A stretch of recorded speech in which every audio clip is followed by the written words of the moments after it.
I've made quite a few videos about Aegon's prophecy recently, and the impact it has on the books should it turn out it is part of the book continuity, which seems likely given the idea came from George R. R. Martin himself. I've been on this trend because I've recently been rereading Fire and Blood, specifically with Aegon's prophecy in mind, looking for things that might connect when you look at the text through that lens. Because something I've always loved about George's writing is how once you start to dig a little bit deeper into a subject, it opens up a realm of possibilities under the surface where things might not be as they truly seem. Like I said, recently I've been rereading Fire and Blood again to look for parts where the prophecy could come into play, and it got me thinking about the wider concept of Fire and Blood as an in-world history book, and the idea that what is written is not necessarily what really happened, with concepts such as revisionism, history being written by the victors, and of course multiple accounts of the events that contradict based on the individual person's perspective. It's left for the reader to piece the puzzle together,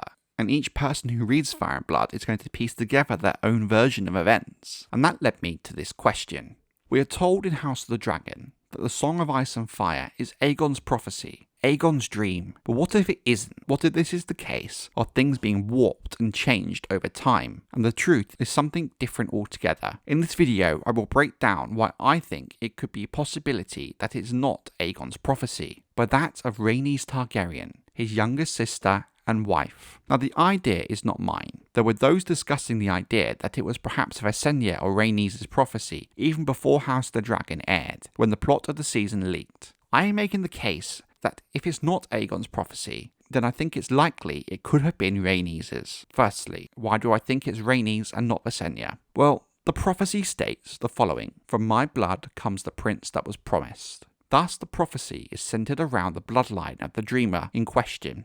Now here's the thing, Aegon had two sons, Aenys with Rhaenys and Maegor with Visenya, and it is via Aenys that the Targaryen line continues, as Maegor dies without children. Rhaenys was Aenys' mother. Thus, if it is not Aegon's prophecy, it would make sense given the wording of it to be Rhaenys, as it still fits as the bloodline would come from her. The prince that was promised would be coming from her bloodline via Aenys. So what about the dagger?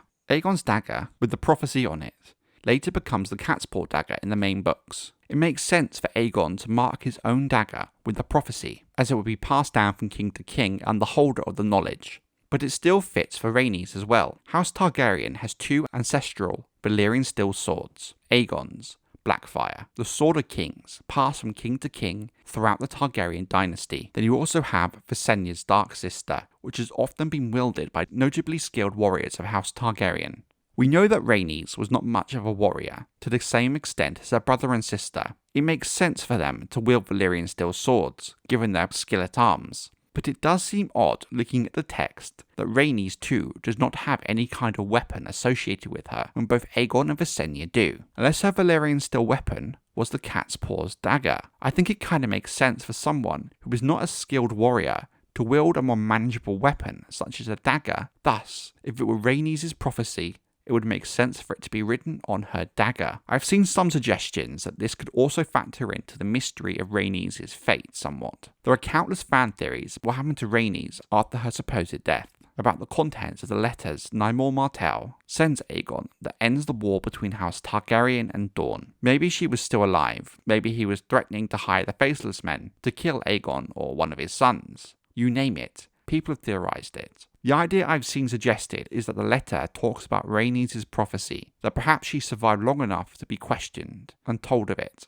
I'm not sure of this element really. I think it's putting a lot of round pegs in square holes, but it did get me thinking about the last part of this theory. If it was Rhaenys' prophecy and her dagger, it seems likely she had it on her person when she was shot down over Hellholt. Thus, it was not only the body of Rhaenys the Dornish returned, but the dagger as well that had the prophecy on it, something that Aegon would value highly, given the prophecy is the whole reason they're invading Westeros in the first place. So then, how does the prophecy turn into Aegon's, as seen in House of the Dragon? Well, Prince Aenys was very young when his mother died, so she probably never got the chance to tell him about the prophecy personally.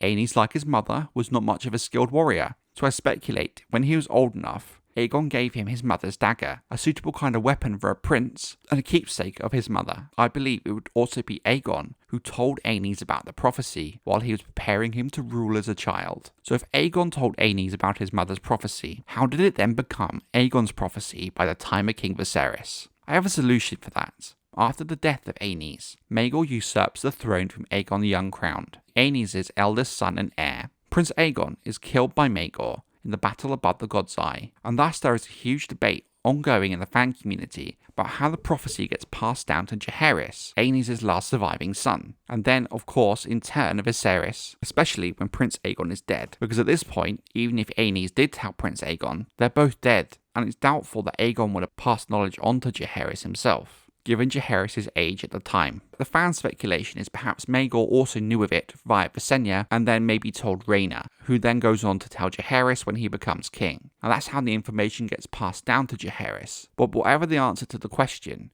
all the people who directly told about the prophecy were dead. And even if Aegon told Rhaenys, Rhaenys told his son Prince Aegon, however, they both die in quick succession. It means the information is now coming from a secondary source, and thus there is room for the prophecy and who it came from to be misinterpreted as Aegon's rather than Rhaenys'. There are a lot of parts to this theory that fit nicely, but at the same time there are elements to it that don't. Ultimately, like a lot of the fan theories, evidence for it is quite circumstantial, and in some cases quite reaching. For example, my idea of it being Rhaenys' dagger is pure speculation on my part, that while it does make sense to me, and the logic is sound, it is just speculation at the end of the day. So when thinking and talking about these kinds of theories, it is important to keep that in mind. At the end of the day, the odds are, most likely, is Aegon's prophecy. This is what I love about George R. R. Martin's writing. The way he builds his world encourages and allows this kind of speculation and idea crafting.